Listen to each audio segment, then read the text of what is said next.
Memaksa orang lain adalah tema renungan kita hari ini.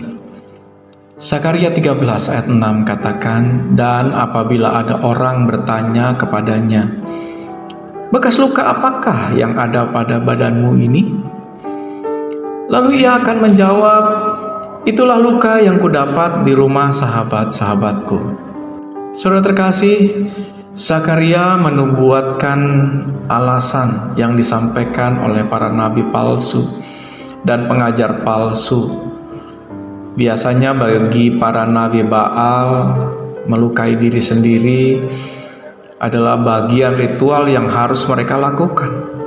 Seolah-olah mereka bisa memaksa patung-patung itu untuk melakukan apa yang menjadi keinginan mereka.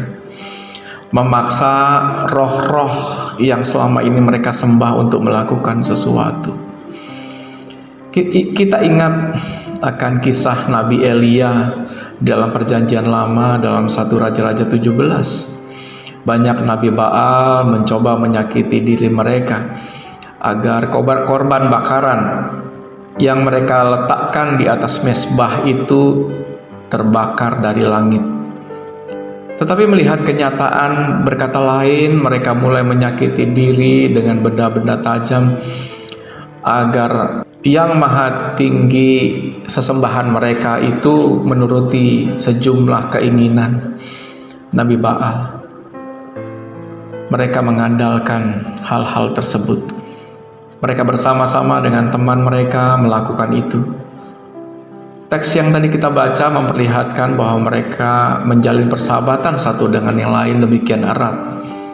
Mereka saling peduli sebagai sebuah komunitas. Jika satu diserang, maka yang lain akan melakukan pembenaran dan membela satu dengan yang lain.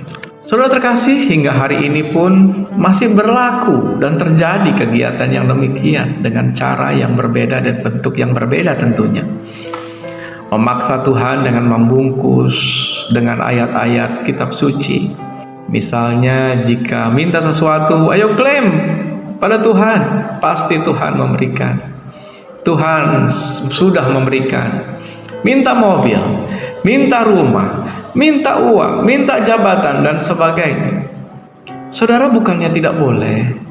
Hati-hati bahwa segala keinginan daging, keinginan mata, keangkuhan hidup selalu ditawarkan setan kepada manusia. Padahal Tuhan meminta kita melakukan apapun yang tujuannya adalah memperkenan hatinya Tuhan, bukan mengejar materi. Contoh lain, jika perlu sesuatu, maka berpuasalah agar Tuhan memberikan kepada kita. Padahal kita tahu, kita berpuasa bukan untuk hal-hal tersebut. Belum lagi kalau tidak diberi, lalu pernyataan yang muncul adalah bahwa imannya kurang baik, imannya terlalu kecil sehingga tidak dijawab sesuai dengan keinginan yang dimaksud. Bahkan ada yang lebih ekstrim mengatakan bahwa keselamatan di dalam Kristus tidak cukup dan harus melakukan ritual-ritual yang ditetapkan oleh hamba-hamba Tuhan mereka, guru-guru mereka. Banyak lagi contoh-contoh lain. Kita pikir kita bisa memaksa Tuhan sesuai dengan yang kita mau. Mana ada Tuhan bisa kita atur-atur.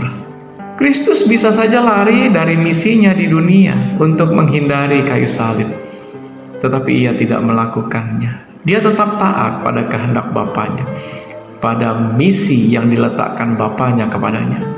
Yesus rela meninggalkan segalanya karena ia mengasihi ciptaannya. Ia tanggalkan semua kemuliaannya. Dia bisa atur segala sesuatu, tetapi ia tidak lakukan itu.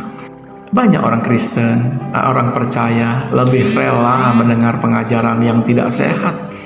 Mereka lupa bahwa Tuhan mau kita menjadi muridnya, bukan sekedar jadi pengikutnya. Barang siapa tidak memikul salibnya dan mengikut aku, ia tidak layak bagiku. Memikul salib artinya menjadi murid Kristus.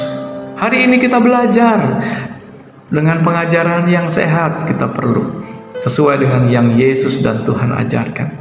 Jangan mau mendengarkan guru-guru palsu yang hanya mengajarkan menyenangkan telinga dengan cerita-cerita dongeng mereka.